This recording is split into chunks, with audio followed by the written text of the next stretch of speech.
Hey, everybody. Welcome back. It's been a while, but we are back. We went nowhere for another edition of the Triple Option, and it's a special one.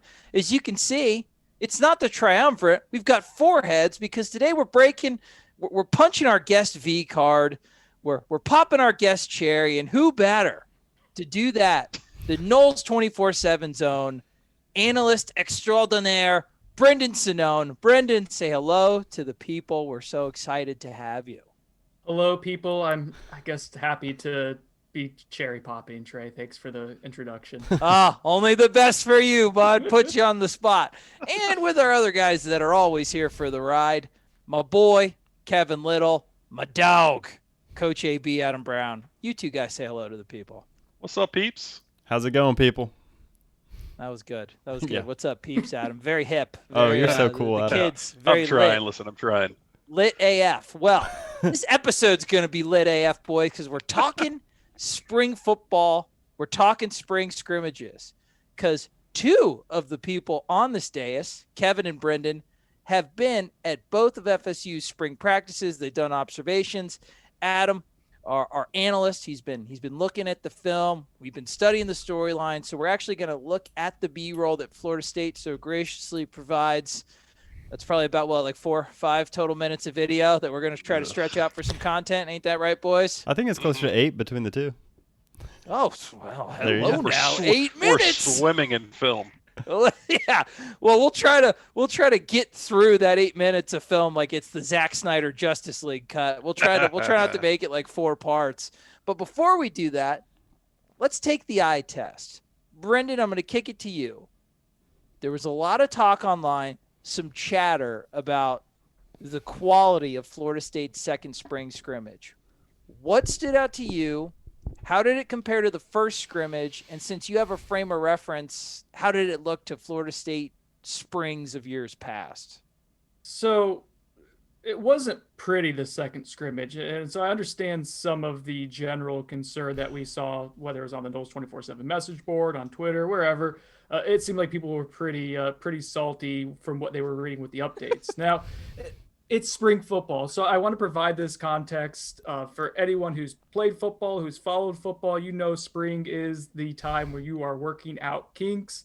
I see Coach AB shaking his head there. He knows what's up. Yeah, spring is all about trying to figure out what you have, basically. So Sure. FSU's had a very scaled down version of what they're trying to install, what they're trying to put in. They're just really evaluating guys and trying to hone technique right now. So with that in mind, the context for what we've seen this spring has been very vanilla schematically. Mm-hmm. For full context, Devontae Love Taylor not practicing. I think 4 out of the top 10 offensive linemen were not participating. About I think it's 2 to 3 of the top 8 guys in the defensive line rotation not practicing. So right there, it's really hard to Sure. paint this full picture. So specifically what we saw on Saturday's scrimmage, the first team offense marched down the field on the very opening drive, looked really sharp. Jordan Travis. I got the Trav in really early. You did, right quick, and you tried to sneak it in. If you hadn't have said anything, I wouldn't have called you on it, but continue.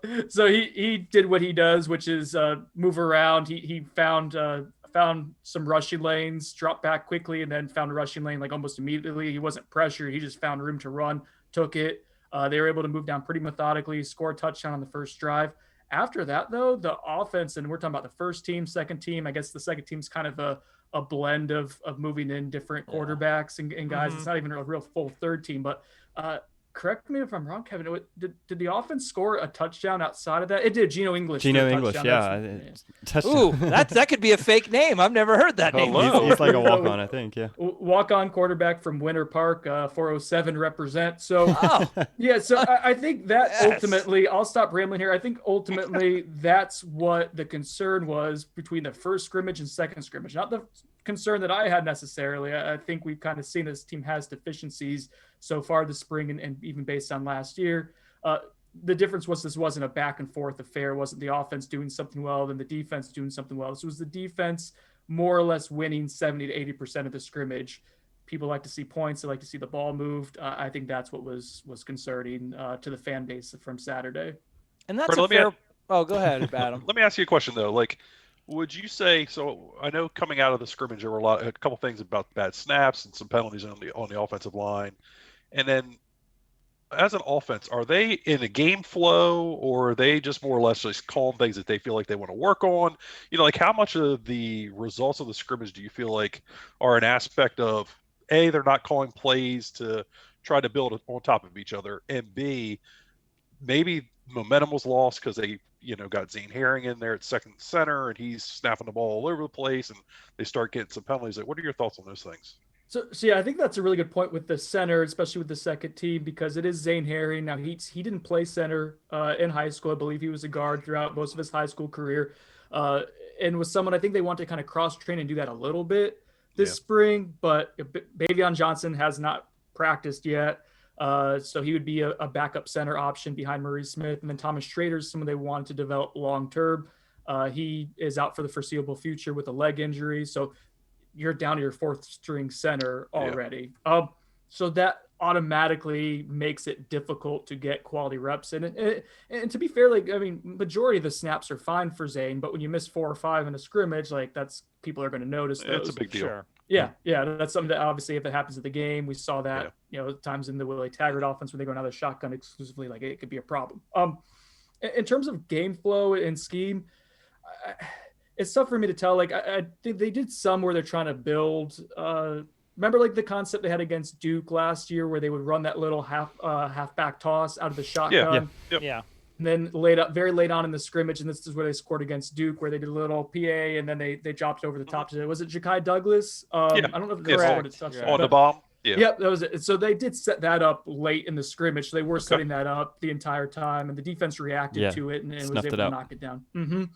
So they did some of that, but I don't have this great feeling like that it was this whole scripted. This is what we're going to try to score with consistently. I think they're trying to still figure out what they can do schematically and even just personnel wise. So Kevin, we talked about it's spring, so they're trying to get a read of what they have.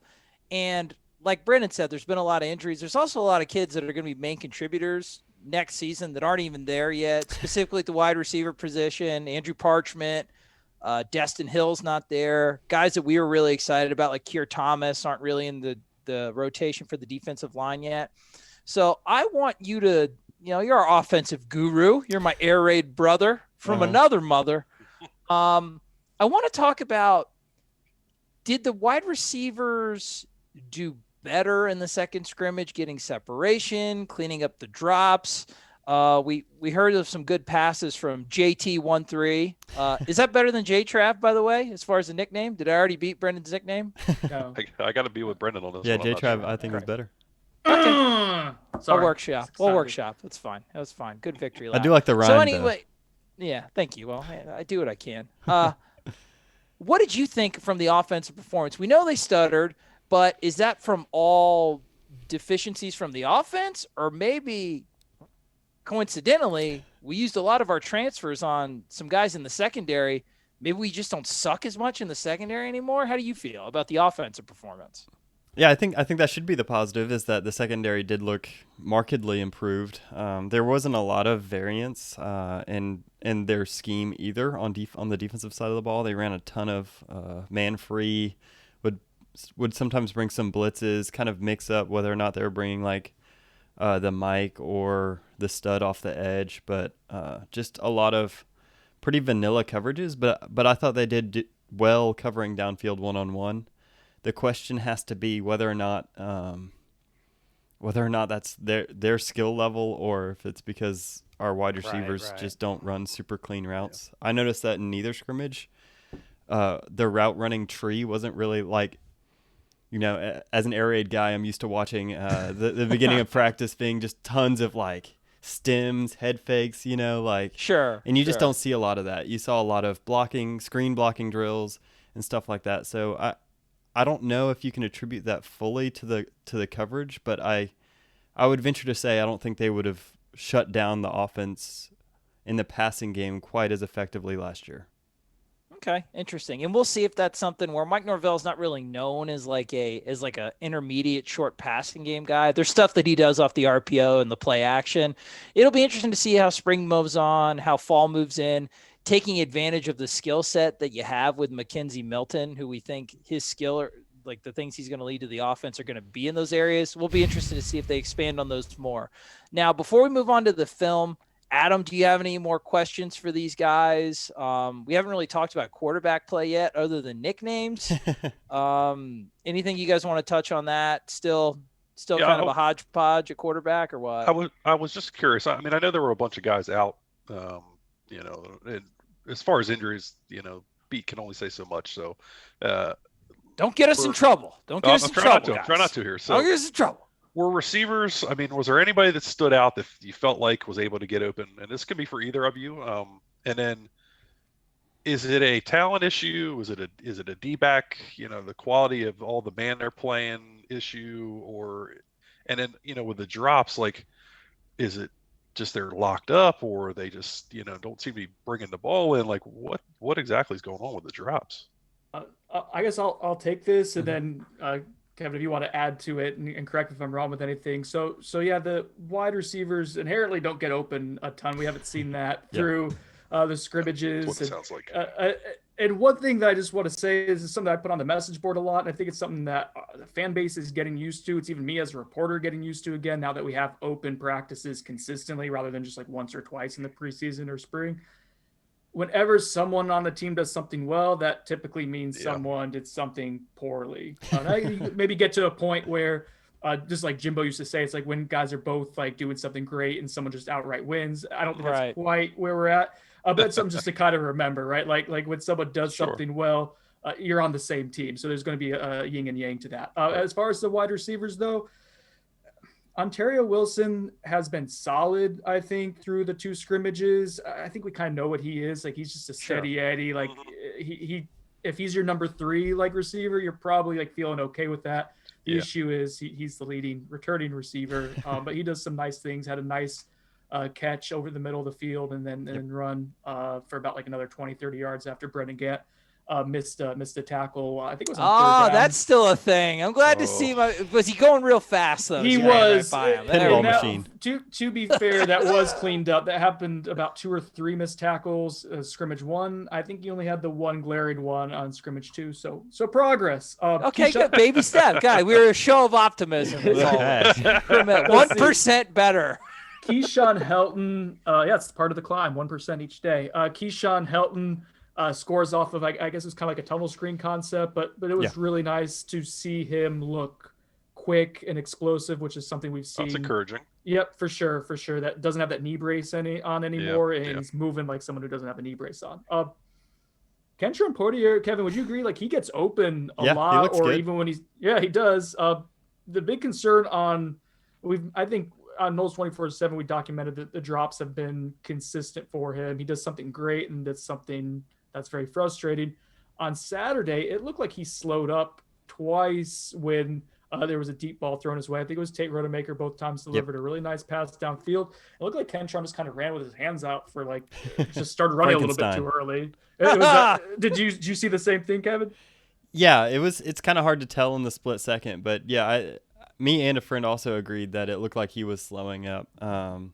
And there is a connection there. They're on the second team offense. The second team offense seems to be moving the ball pretty well, but they love that deep ball, that the back shoulder throw or the post against man coverage, and they hit it a couple times and they missed it a couple times. And I think that might be a technique issue for him.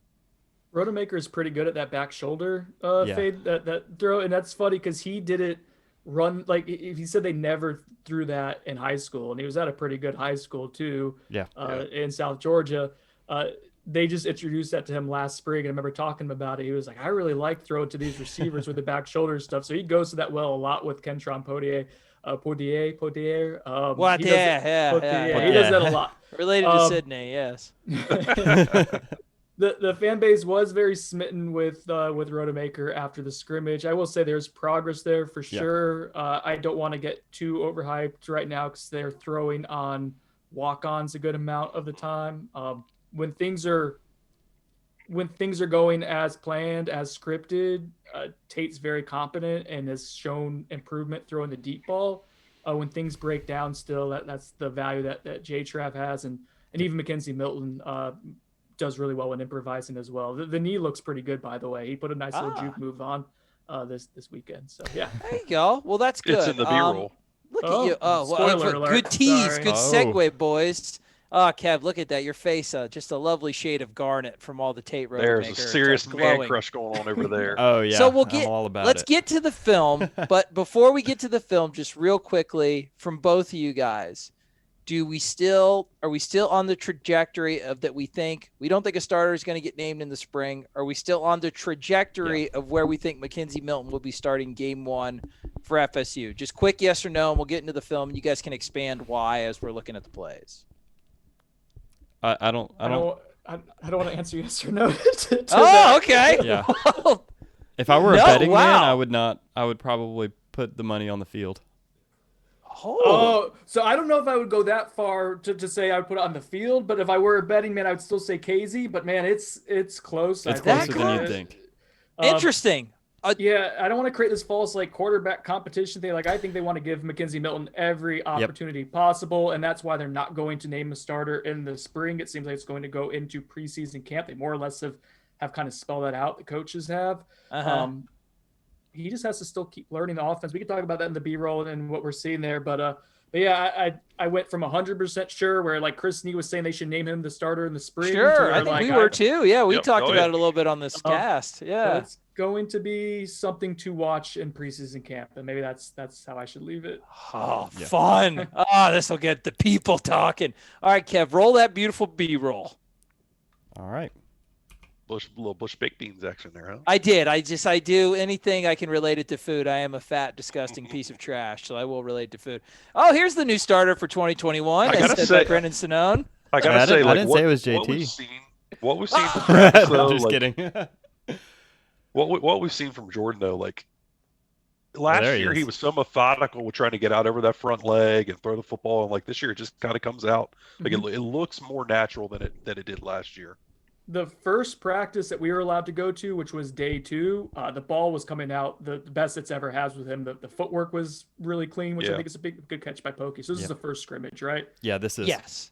Is it velocity, Brendan, why it's coming out better, or is it just being able to anticipate where the receiver is going to be and just knowing the offense? I think I'm not technique guy, not a technique guy who could say, oh, he's perfectly on platform with his feet right now. But to me, I attribute it to a lot to confidence and just knowing exactly where to go. But the footwork has been consistently good, and that's given him some more torque, I think.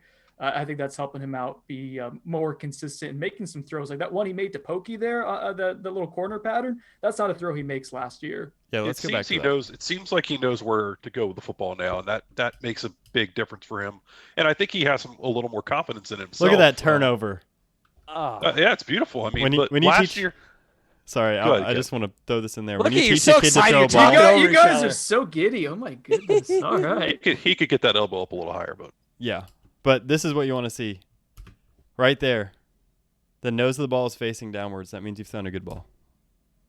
I mean, if it's on good point. catch. But last year his feet, and we talked about it even back to his first spring with FSU, his feet and his upper body were never in rhythm with each other. And last year got a little bit better, but he was still kind of methodical with his feet and trying to throw the football. And there, he's perfectly aligned. And again, is it confidence? Is it he just knows where to go with the football? It's probably everything, but. Let me transition to the running back. Spent a lot of time talking about the receivers. This first scrimmage, everybody's favorite player ever after this was Treshaun Ward, who's running the ball here, had a very nice day. What do you guys think about, did that carry over to scrimmage number 2? And what do we think about the running back rotation? The guy who won scrimmage number 2, for me, was Jashawn Corbin, but they didn't give him a whole lot of run in scrimmage number 1. And even in practices, they've been kind of, at least the ones we've been there for, they've been cautious to not give him a ton of reps. I think they know what they have in him. Treshaun Ward looked really great in that first scrimmage. That didn't seem fluky to me based on what we saw with the Duke game. In that first scrimmage. Now, he did not break as many tackles in the second scrimmage, but Kevin, help me if I'm wrong here, or correct me if I'm wrong, but he did have a few nice little chunk gains. He's quick. He accelerates well. He can get out in space, which I think is valuable. Yeah, he's a nice little kind of all-purpose. You can use him first down, run screens with him. But I think we have just a whole running back room full of kids like that. So we're seeing a lot of McKenzie Milton drive here. Were there less missed throws from scrimmage 2 to scrimmage 1? What are the areas where McKenzie has lived up to the hype per se, and then where are some of the areas where he's been, I don't want to say lacking, but what are the things that he's not doing that's making this quarterback conversation closer than people thought it would be at this point? Much like with J Trav and what he's doing better this year than a year ago, it's the confidence of like knowing where to go with the football, and that helps everything else be in rhythm. With McKenzie Milton, you can see, and this was really bad the first maybe 2 or 3 practices, it's gotten progressively better. He's still kind of robotic almost in making his reads and trying to understand where to go with the football. I mean, figure this is only 10 practices into learning a brand new offense. And I think he's still very much so kind of feeling through that. Honestly, where he's at his best, this is super encouraging to me when things break down. He moves around in the pocket well, keeps his eyes downfield, and has that little quick release where he can put the ball in a good place and give his wide receivers a chance when things break down. And that amazes me because, I mean, I don't think anybody would have sat here a month and a half ago and suggested that his game was going to be moving around. I mean, I thought we all were kind of of the mindset that he was going to be more pocket oriented, but it doesn't seem to be the case. Adam, are you have coaching experience? Is McKenzie Milton, even though he doesn't know as much of the offense as the other guys, which is to be expected, is his progress is it at the right speed for you, or are you a little concerned with how long it's taking, or is no? Because I mean, Mike's got a lot of checks and stuff in the playbook that these quarterbacks have got to get, and they've already come out and said that like their expectations for McKenzie coming in were going to be that he's a fifth-year senior quarterback. I mean, there wasn't going to be training wheels for him, which is how they needed to handle him. So I think we're going to see probably a much different player come summertime, when he's going to have more time to get himself kind of inundated in the playbook. And I think just the April to August are going to be the most important months for him, where he can get with these guys when they can get out on the backfields, get out in the IPF, and just be running through these plays. If he can get everybody to do that, it seems like they had a nice little turnout at the end of January, February out on the fields. If he can continue that momentum going out, leading up to summer, I think he's going to be just fine with the playbook. Okay.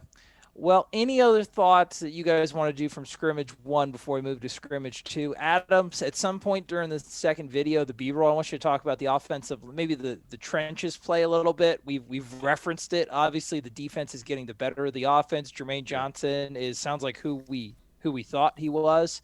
But obviously, that's something that is always going to be a topic of interest for Florida State fans. So at some point, unless you guys have anything else you want to say about the first scrimmage, let's move to the second one, and let's talk about the trenches. What do you want to say, Kevin? I'm sorry. I kind of want to add to what Brendan was saying. I completely agree with what he was saying about I think both JT and McKenzie didn't look fully comfortable releasing the ball a lot. I felt like there were a lot more, sacks than you would expect, and part of that has to do with the tackles not being able to handle the defensive ends, but I think McKenzie Milton is a kid that succeeds based off his knowledge of the playbook. He knows where kids are on the field, and that allows him to anticipate throws.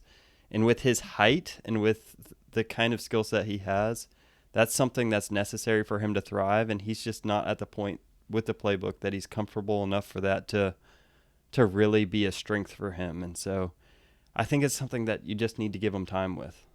So, okay. So that's I'm glad you said that. That's good. That's good color. A lot of these sacks, coverage sacks, or a lot of these sacks playbook sacks? Oh, you left out. Yeah, you left out the answer. Dude, that's a known. I try not to dwell on the suckage too much. We know what we've got there. It's a suck fest a little bit. I think you have to feel, and you guys correct me if I'm wrong here. I think you have to feel, I don't want to use the word confident, but I think you have to feel okay with Washington and Scott going into next season anyway. I mean, would you love to get a premier offensive tackle in the transfer portal? Sure. Is that going to happen? No. Thanks. Is that going to happen? And we talked about it in our recruiting, our top 10 recruiting breakdown. Yes, we did. I think that we're going to see Rod Orr this year, and I think that it's going to present a nice opportunity to get him some reps and get him developed a little bit for the long haul, because we've said that this is now year one. We're looking at 2023 as a time where this team's kind of getting back to competing. I don't know. It's frustrating, but I do think we're at a point where I think going into the season with Washington and Scotty as your tackles, just those two, that's all I'm talking about here, that you have to feel like okay anyway. After that, you feel screwed. But yeah, well, if one side's dominating the other side, at least you have one good side. Yeah, I mean, Brendan's seen a lot more of these guys, so I'm curious to hear his thoughts. So I've reported on this like extensively at this point. Like Darius Washington physical transformation is in progress. It's happening right before our eyes. It's encouraging to see. Darius, when he's confident in his footwork and kind of processing what he's seeing quickly, is a really solid tackle. That just has to be more consistent. I thought this past scrimmage 2, we saw a bit of a step back in that regard from the entire offensive line where there was a lot of pressure with 4 guys. And I thought a lot of it, honestly, was the defensive line did a really nice job staying in their pass rush lanes after kind of botching that on that first drive. Those guys seem quick. Derek McClendon's flashed a few times. It comes back to what we talked about earlier. Good to hear. Yeah. Is that Darius Washington struggling? Is it Derek McClendon progressing? We don't know until Notre Dame. That's part of that dynamic. But the fact that you see those guys kind of go back and forth, I think, is ultimately encouraging. Yeah. Robert Scott is going to be interesting. Like I know the sophomore slump's kind of this narrative, like it's basically a way to describe something that we really can't explain why someone takes a step backwards in year 2.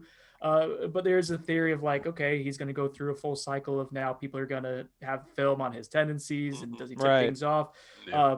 We'll see. We'll see if those guys. I do like the basis of them as bookend tackles, like for the next 2 years for sure. I think there's still room to get them help. Either if you can find a good Power 5 offensive tackle that wants to come play at Florida State, like awesome. But I do think there's enough of progress from the 2 of those guys to where if maybe you have the scholarship ability to allocate to a solid guard and someone really reliable and seasoned to create a 1-2 with Devontae Love-Taylor and then that guard next to those guys, I think that's the variable that presents itself as well if Darius keeps progressing this offseason physically. And I know I've heard Chris talk about it a lot on the bench. And I think that's something that people forget a lot is that Jordan Wilson's going to come back at some point, and he really is essentially an offensive lineman for this offense. He looks the part. He's huge. Big boy. Listen, I remember. I don't remember what game it was, but he was walking next to Marv, and I thought, "Holy cow, that dude's bigger than Marv." It is frustrating to see too. It's like you see him and Keir Thomas. They both wear number 4. They're both big dudes, big, broad-shouldered, and you remind yourself that like the strength and conditioning program at Florida State has just been so lacking over a period of time to where like. Jordan Wilson comes in and he looks like one of the biggest guys on the roster. He's a transfer from UCLA. Keir Thomas. I mean, Jermaine Johnson looks like $1 million. Yeah. That's what you ultimately want from your transfers is to kind of pass that eye test because they're experienced guys. But I think it just shows where, Kevin, you've probably seen this, right? From what the veterans, the guys who've come in look like compared to like the year 1, year 2 guys, or even the 4-year guys who've been at Florida State for a while. There's a big discrepancy in where Florida State has developed physically compared to other programs around the country, right? Yeah, no, I completely agree with that. And I think it's one of the reasons why the defense has been pretty dominant over the offense is, I mean, these transfers just look good. You know, I think, and most of them are defensive guys. Well, other than Rabdo and some big old traps, the last strength and conditioning regime did not have much else. So thank you again for that. So that makes sense. And one thing I wanted to touch on, we talked about we still have an extra 1, maybe 2 scholarships that are out on the market. And, I mean, all eyes have been on transfer offensive tackles, which that's the toughest one to wrap your mind around. That could use it on an interior guy like Brendan said, but with Emmett Rice being hurt, such a devastating injury for that defense. One of the top 3 guys I would not want to see go. I think you could use the spot on like a veteran linebacker, man. We were really high on Emmett Rice at the end of the year, and I personally think it's a pretty devastating injury. Adam, you look a little incredulous. Do you agree or disagree? Oh, I'm just, is he hurt? Isn't he hurt? All this nonsense. We don't know. Okay, well, don't. Come on. I'm pretty confident the kid's probably maybe injured, but yeah, I don't know. I heard it was doomsday. Is it not doomsday? Do we know anything? I don't know. I'm sure everybody's kind of heard things, but all right. Well, that's neither here nor there. He is injured. I don't know the extent. One person told me ACL, but I don't go with one source typically for reporting stuff. Oh, that's because you're a journo. You're Big J journo. We don't do one source here on Big J journo. My UCF journalism hat. I was the top graduate in the UCF journalism program in 2011. But there's only I got the award somewhere here, but there's only 6 people that graduated that year, so it wasn't really that impressive. Congrats then. Thank you. But for Rice, he was walking around on the sideline. Okay, good. That's encouraging. But you can tear something and still. I don't know, dude. I'm not. I never tore anything. As far as the linebacker position, though, Trey, I mean, it's a loss. I don't think it's the end of the world, though. Dude, okay. I think the sky is falling, man. And I think Kev's going to disagree. They suck. So listen, we broke down gobs of terrible linebacker play film. I'm glad that you guys are cool with it. I am not. I'm pretty bummed if we're not going to have it for a long time. The best part about the linebackers this next year is that we're going to consistently play one less of them. I have to. All right, so we're talking about linebackers. All right, so how did Steven Dix know when to go backwards? We know the kid can go forwards. Did he have an idea of when to go backwards? Last year, no, not at the right spot. No, this year, not last year. He did look a little bit more comfortable, kind of sniffing out some of the if there was a little screen or something to the perimeter, kind of triggering and going. It's still not maybe as consistently fluid as you'd like, but there does seem a little bit more twitch, a little bit more turn and run ability. So progress. The issue is though, if he goes down, then what? To Trey's point with the scholarship allocation there at linebacker, if Emmett Rice is out for an extended period of time, we don't know that yet. But if he is, we just play dime, throw Gainer at Mike, and we'll just. And Gainer's still learning the inside. He's still learning Will right now. He's learning how to play inside, and there's promise there. But I'd feel a lot better about where this team is going to be in 2021 if they had 4 scholarships to allocate to transfers rather than maybe 1 or. Here's a hole, and here's a hole, and here's a hole. Yeah, that would make me feel a lot better. As far as I know, that doesn't exist. Maybe we'll be. Leonard Hamilton always says, "Don't count my scholarship." So maybe Josh always says numbers always work themselves out. He does. He does. All right, play you're over there on your scholarship tracker right now. I can tell. All right, play B-roll 2. We're on B-roll 2. Oh, what's up? Same hat. Okay, Big so he's Mike. A man of tradition. All right, I love the counter with a. Was it a screen? Was it a tunnel screen? Yeah, this is a touchdown, right, guys? Yeah, it's cool. I like that they built it off that counter traction because that's something they run a lot. So that's the first series. That was the first team offense. Has Fabian Lovett taken a step forward? Yes, he looks really good. Yeah, and he's been consistently good, and he just keeps getting better this spring, which I think is good. Good hit on a. I don't know who that tight end was. That obviously was a must. That was the play of the day for the defense. There's McClendon kind of flashing a little bit. He keeps doing that, and then there was Steven Dix Jr. Running back, Kev. Let's see if we can. Steven Dix Jr. getting into space here, I think, is what we were just talking about. That's progress, right? I was encouraged. Yeah, I was encouraged to hear Fuller talk about that they took a bit of a step forward as space players. Mm-hmm. Yeah, mm-hmm. Looks a lot less robotic. That's where they got killed last year.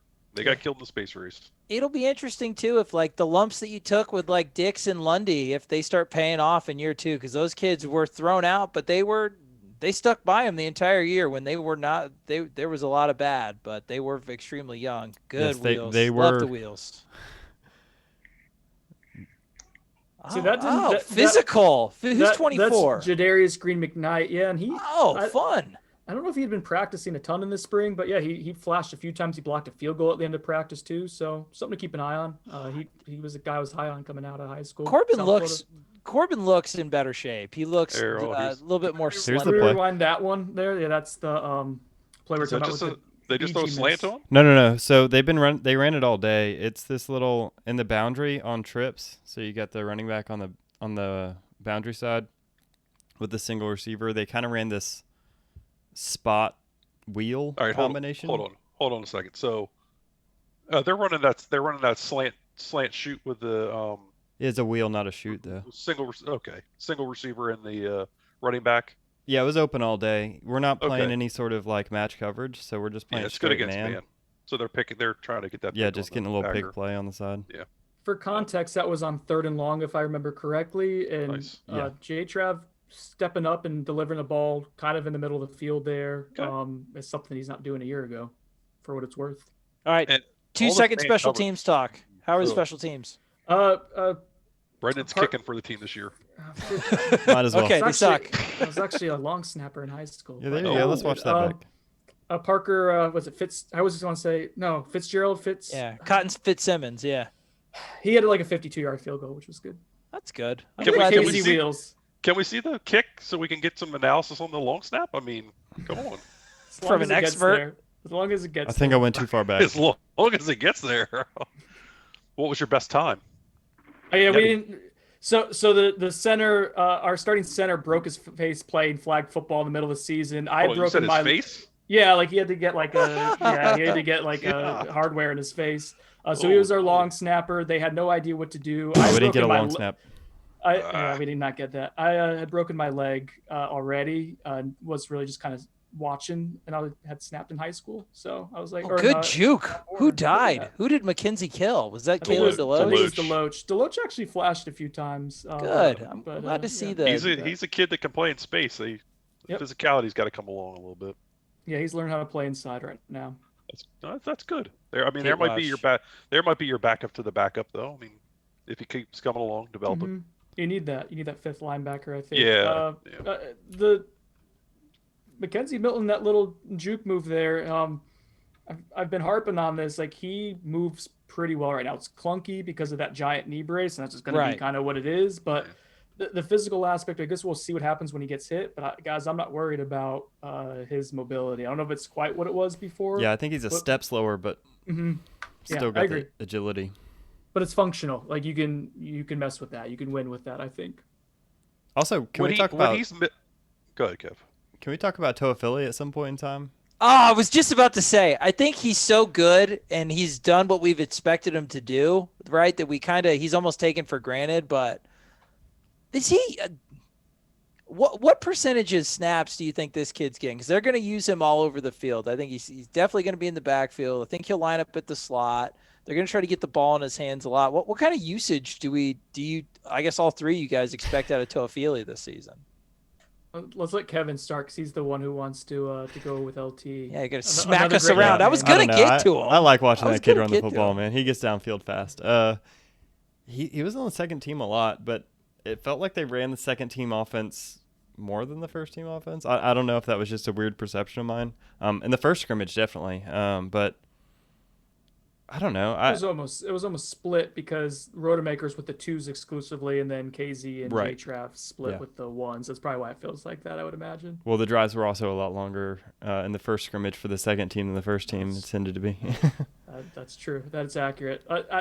I'm going to kind of take like I want to say contrarian view. So I'm very high on LT and like what he can do. Obviously, like you don't need to be an expert. But he looked good last year. But I've been disappointed that he hasn't made a ton of guys miss in space in practice and in the scrimmages. More so, I was really hoping to see him take that next step from someone who flashed as a big play guy last year to someone who's going to be a consistent playmaker. It doesn't seem to be quite there yet from what I've seen. Okay. What do you attribute that to? Just do we think more physical development's needed, or? Yeah, I think that, and then I think maybe teammates are getting used to he's got that little dead leg move. Excuse me, easy for me to say. Sure. It could just be that they're used to that and kind of know how to time it up a little bit too. There just hasn't been as much. He gets out in space, it shows. It's special. It just hasn't been quite as like much missed tackles as I maybe. You're saying he needs to whip out the spin move.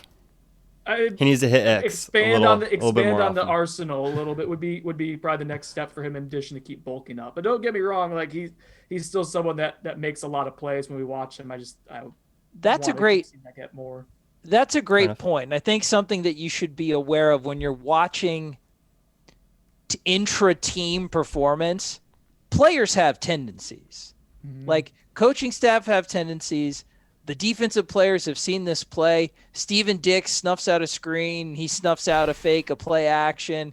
You know, we rave about how instinctive he looks, how decisive, and he probably is. He's getting more experience. He's developing, but there could be some of this is that it's familiarity. So it's you really do have to take all these things into context when you're running against the same guys. The guys like to use the same moves over and over and over again. They start to develop counter moves. It's when you really start going against people that you're not familiar with at all that you really know how good you are. So something to keep in mind when you see like this guy missed this tackle or this play consistently get blown up and blown up and blown up. It might not be once you play another opponent. So I'm glad you mentioned that, Brendan. Familiarity does – it's something that's not really talked about a lot, but anybody who's played football and practiced with the teammates, you know what you can do to beat the guy in front of you a lot of times. Oh, did you want me to add to that? No, because what I said was perfect. There was literally nothing to add. It was perfectly stated. Yeah, I just threw a weird pause in there at the end. Well, final thoughts. Sticking the landing. Yeah, don't worry. I'm about to spear the hell out of it. Boys, final thoughts from all three of you. How are you? I guess we talked about this off air, and I'll bring it up now. There's a lot of people that were freaking out a little bit, which I don't personally understand, and I don't even know if it's warranted when you saw like all of the recruiting momentum, like 4 or 5 crystal balls. Go check them out on 247sports.com. Go I and can't believe Tomahawk Brendan Nation's was recruiting. second on the Cottrell. Third. Hey, hold on. Newberg got one in today. Can we get a triple option crystal ball? I'll talk to the guys at 24/7. Oh, Jesus Christ! Don't make Newberg and I have words. That'll be an AB crystal ball. I'll tell you what. He's just trying to pretend like we would be involved. It used to be pretty liberal, like with the amount of people that they gave it to, and then some people started messing around. No, ruined it for everyone. No, that's not what I'm saying. That's what I'm saying. What do you want, Adam? What are your demands? Does Brendan Sonnone have a triple option on-air crystal ball? First time ever. What do you got? Drop it, son. Oh, I would sound like a giant douche then from what AB was asking. I'll have to talk to my people. Like, no, bro, just make a prediction. We're straight. I mean, we're trying to make history here. That's all. Let me pull up, make sure I'm saying it, because I know it's Charlton. I've seen him in person. I want to say Kenyatta, but it's not. It's Kenya Charlton, and he's a big-time offensive lineman from Brunswick. I saw him when he was a freshman at like an MVP camp in South Georgia. He's just like a massive specimen, and he's still like growing into his body. Right? Mm-hmm. He's good. Yep, guard guy, pretty much. I think the big thing is we weren't sure if he was going to be a take for them or if he was more of like a kind of plan B guy. Intel says probably a take for them right now. Yeah. FSU leads. I'd third for crystal ball on that too. If I'm going to put one in, but you know what? Let's put it in. Do it. Put it in right now. Newberg has a 9. I'm going. Should I do a 10 just to? Yeah. Dunk on him. All right. Let's do it. Here we go. It's in. It's dunk on that nerd. Yeah. Brendan, people are going to want you back just because this is the first time anybody's talked recruiting on this channel at all. That's not fair. I want to talk recruiting all the time. You idiots won't let me. I don't follow 17-year-olds, man. Yeah, we'll get Blowstein on because I'm not probably the one to be talking about recruiting. Listen, Kevin would have to do so much modulation on that deep-ass voice to, like, make it.